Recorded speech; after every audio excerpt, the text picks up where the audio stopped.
नमस्कार दोस्तों।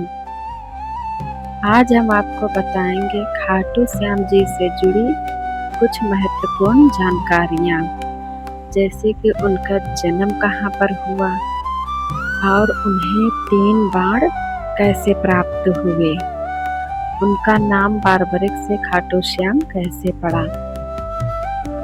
तो चलिए कहानी को शुरू करते हैं। खाटू श्याम जी, जिन्हें कलयुग के भगवान कृष्ण के अवतार के रूप में पूजा जाता है, वास्तव में महाभारत काल के महान योद्धा बारबरिक हैं। उनके जन्म और पराक्रम की कहानी बेहद दिलचस्प है और प्रेरणादायक है। बारबरिक का जन्म पांडव कुल में हुआ था। वे गदाधारी भीम के पौत्र यानी कि पोते घटोत्कच व दैत्यपुत्री कामकंटकठा यानी अहिलावती के पुत्र थे। बारबरिक बचपन से ही अत्यंत वीर, पराक्रमी, तेजस्वी बालक थे। उनके जन्म के समय उनके बाल बब्बर शेर के बालों की तरह थे, इसीलिए उनका नाम बारबरिक रखा गया। बारबरिक को युद्ध कला की शिक्षा उनकी माता अहिलावती और भगवान शिव के परम भक्त नवदुर्गा से मिली। उन्होंने देवी जगदम्बा की कठोर तपस्या की, जिससे प्रसन्न होकर देवी ने उन्हें 3 ऐसे अचूक बाण प्रदान किए जो पूरे ब्रह्मांड को नष्ट करने की क्षमता रखते थे। पहला बाण उन सभी स्थानों या शत्रुओं पर निशान लगाता था जिन्हें नष्ट करना हो। दूसरा बाण उन सभी को सुरक्षित करता था जिन्हें बचाना हो।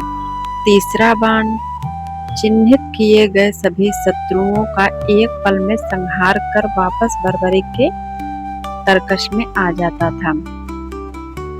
इसी कारण उन्हें 3 बाणधारी भी कहा जाता है।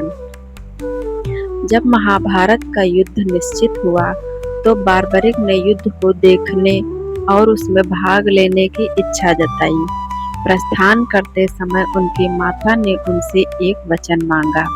माता जानती थी बारबरिक अपराजेय है, इसीलिए उन्होंने वचन लिया, तुम युद्ध में उसी पक्ष की ओर से लड़ना जो पक्ष हार रहा हो। बारबरिक ने माता को वचन दिया और अपने नीले घोड़े पर सवार होकर कुरुक्षेत्र की ओर चल पड़े। आज भी उन्हें इसीलिए हारे का सहारा कहा जाता है। जब भगवान श्री कृष्ण को यह पता चला कि बारबरिक युद्ध में हारने वाले पक्ष की मदद करने का वचन देकर आ रहे हैं, तो वह चिंतित हो गए। कौरवों की हार निश्चित थी, लेकिन अगर बारबरिक कौरवों की तरफ से लड़ते तो पांडव की हार तय थी। अगले ही पल जब कौरव हारने लगते तो फिर पासा पलट देते। इस तरह युद्ध कभी खत्म ही नहीं होता। श्री कृष्ण ने एक ब्राह्मण का भेष बदलकर बारबरिक का रास्ता रोका और उनकी वीरता की परीक्षा ली। श्री कृष्ण ने कहा, तुम 3 बाणों से क्या युद्ध लड़ोगे? बारबरिक ने चुनौती स्वीकार की और एक बाण से उस पीपल के पेड़ के सारे पत्तों को छेद दिया जिनके नीचे वे खड़े थे। एक पत्ता श्री कृष्ण ने अपने पैर के नीचे छुपा लिया था।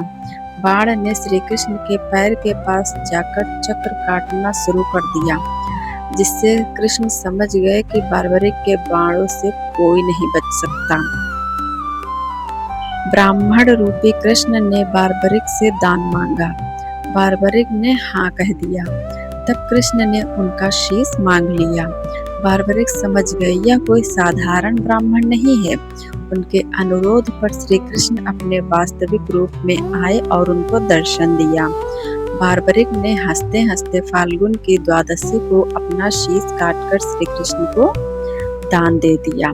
बारबरिक की इस परम आहुति से प्रसन्न होकर श्री कृष्ण ने उनके कटे हुए शीश को अमृत से सींचा और युद्ध देखने के लिए एक ऊंचे पर्वत पर रख दिया। महाभारत युद्ध की समाप्ति के बाद बारबरिक ने न्याय किया कि यह युद्ध केवल श्री कृष्ण की नीति के कारण जीता गया है। श्री कृष्ण ने बार्बरिक के महान बलिदान से प्रसन्न होकर उन्हें वरदान दिया, कलयुग में तुम्हें मेरे श्याम नाम से पूजा जाएगा। जो भक्त सच्चे दिल से तुम्हारा नाम लेगा उनकी सभी मनोकामनाएं पूरी होगी। तुम हर हारते हुए इंसान का सहारा बनोगे। कलयुग में उनका वह शेष राजस्थान के सीकर जिले में खाटू नामक स्थान पर दफनाया हुआ मिला, जहां एक गाय के थनों से अपने आप दूध बहने लगा। वहां के राजा ने उस स्थान पर भव्य मंदिर का निर्माण करवाया, जिसे आज हम खाटू श्याम जी के नाम से पूजते हैं। जय श्री खाटू श्याम।